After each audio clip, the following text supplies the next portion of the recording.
Iki sendiri sih karena memang apa ya, karena memang punya kesibukan dan aktivitas masing-masing juga yang mungkin berbeda, jadi memang dipisahkan oleh jarak dan waktu, itu aja sih.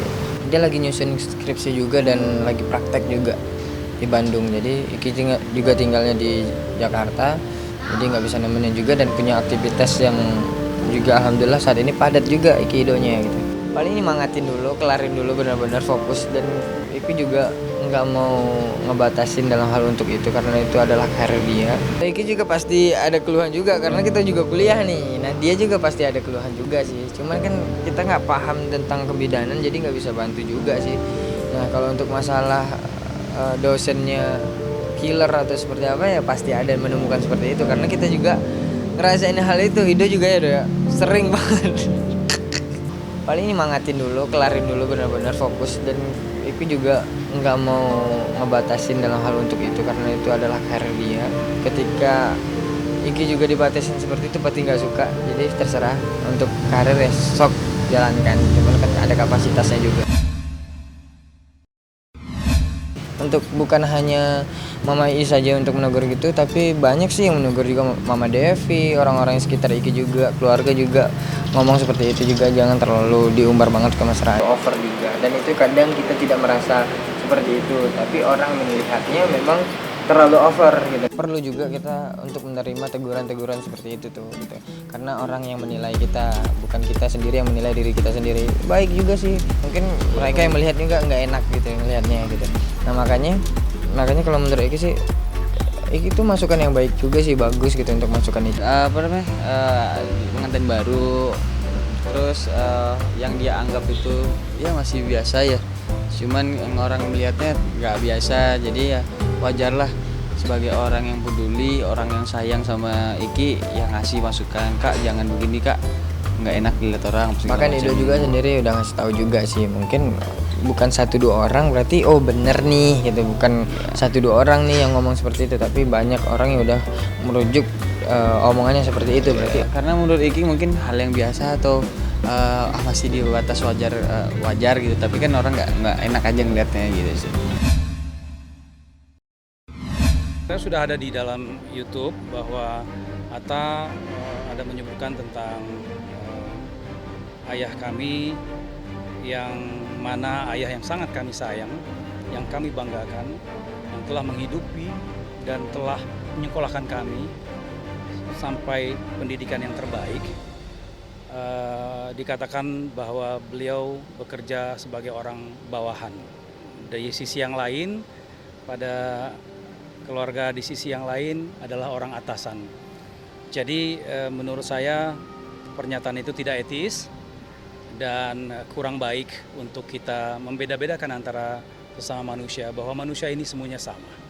Tidak ada perbedaan di antara kita kecuali nilai kebaikan dan takwa di sisi Allah Subhanahu wa taala. Sebenarnya ini bukan pendapat saya pribadi, tapi saya mewakili 5 adik dari Bang Halilintar sendiri. Kami 6 orang adik kakak. Ya.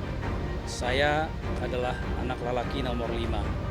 Jadi semuanya kaget mendengar pernyataan itu yang menyatakan seperti yang ada di pembicaraan dengan Bang Helmi Yahya tentang ayah kami.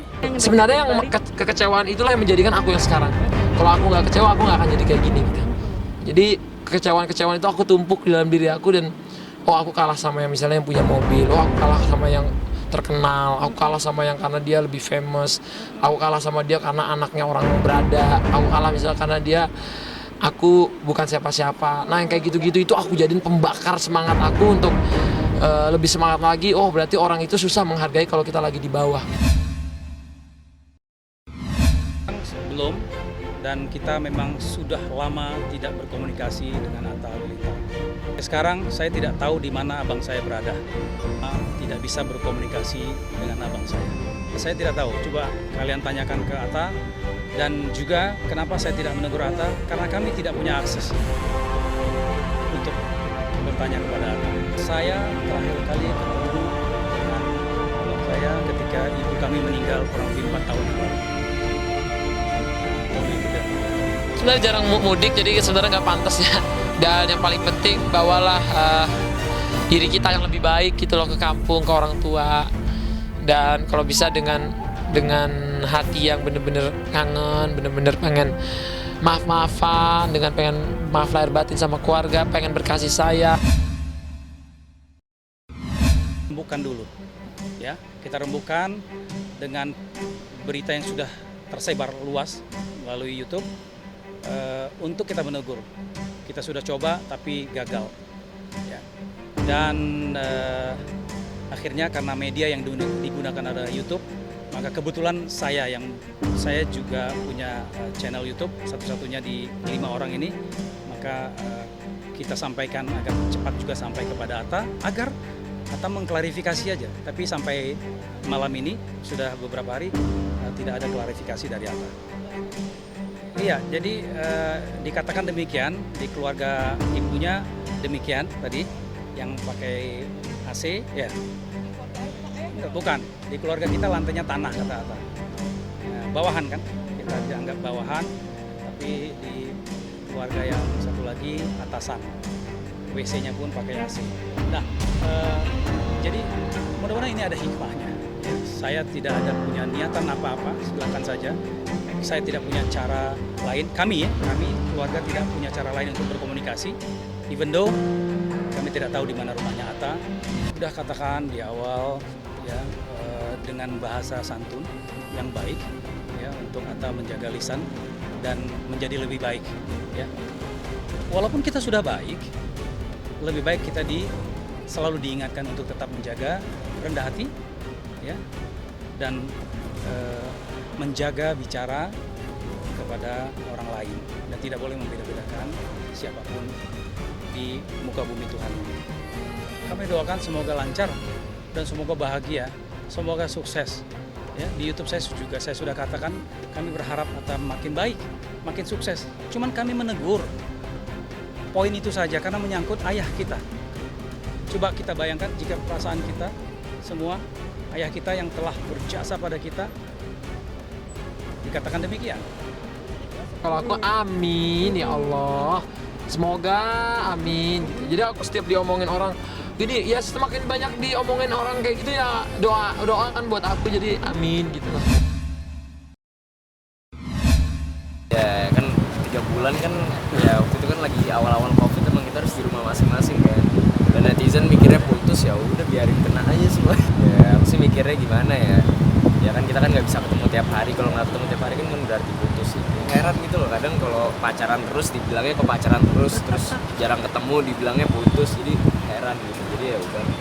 Ya, tapi ngasih mobil itu kayak dia bikin kesepakatan sih, maksudnya ya ini kamu boleh pakai juga, dan jadi untuk masing-masing, tapi lebih sering di rumah dia sih.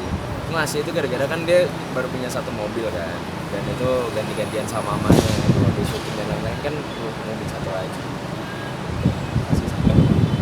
Duit endorse aku kan, aku mikirnya itu bisa apa ya, itu duit tambahan kan di luar tabungan aku, ya why not kan berbagi dengan orang. Mama Atta ini kan udah punya penghasilan sendiri ya. Kalau saya sebagai ibu itu bukan tipe ibu yang selalu sirik atau iri kalau anaknya misalkan ngasih ke pacarnya. Saya bukan tipe ibu seperti itu. Justru saya bangga anak-anak saya tuh bisa bertanggung jawab ya, meskipun mungkin masih pacaran. Tapi saya selalu nasehatin harus bisa jaga nama baik. Artinya ya kalau kamu udah ngasih ke orang ya harus dengan segala konsekuensi. Jadi ada pembelajarannya, itu aja. Jadi nggak pernah melarang sesuatu tuh all out. Ya bagus lah, artinya dia kan juga punya uang sendiri, dia tahu itu adalah bagian dari profesional ya. Pokoknya untuk Feral Atala sukses selalu. Saya pokoknya hanya bisa mendoakan dan selalu support lah apapun yang mereka kerjakan. Yang penting mereka tidak narkoba, mereka on the track.